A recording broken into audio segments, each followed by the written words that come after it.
Oi, gente! Um vídeo aqui para a gente pensar um pouquinho hoje sobre o que é saúde psíquica. A gente já falou sobre isso algumas vezes, mas eu acho que esse é um tema que vale sempre a pena a gente retomar.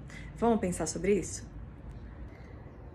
E eu queria começar dizendo que durante muito tempo a gente negligenciou socialmente a nossa saúde mental. Em que sentido? No sentido de que não se veiculavam informações sobre isso, o que é saúde mental, quais são os acometimentos que podem nos acontecer, no sentido de que a gente tinha poucas, então, informações sobre isso e a gente não valorizava muito isso também. E que bom que agora, nos últimos tempos, especialmente nos últimos anos após a pandemia, esses conhecimentos começaram a ser mais trocados, né? As pessoas passaram a se tornar mais informadas e não à toa, né? Porque durante a pandemia a gente teve um boom aí de questões muito sérias relacionadas à saúde mental, que nos possibilitaram a pensar sobre isso. Geralmente, a gente tende a pensar que saúde mental, saúde psíquica, tem a ver com a gente manter um estado permanente de felicidade, de organização, de satisfação, de bem-estar, de força. E isso não é verdade. Faz parte da saúde psíquica a gente viver momentos de tristeza, de angústia, de desarticulação, de dúvida, de ansiedade. Então, esses momentos de mais fragilidade compõem também a nossa saúde psíquica. E qual que é o grande diferencial? Como a gente vai olhar para isso e pensar, eu tô com uma questão que precisa ser cuidada ou não, eu tô enfrentando só um momento? É o tanto que isso vai aparecer e o tanto que isso vai persistir.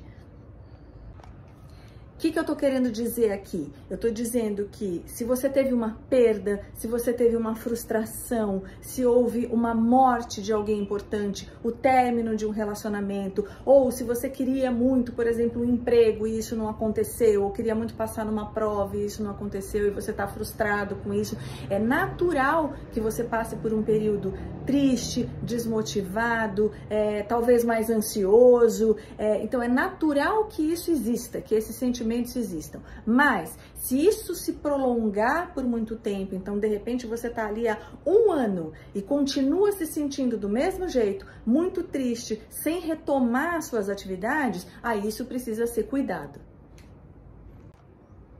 E isso vale para outras situações também. Então, por exemplo, a ansiedade.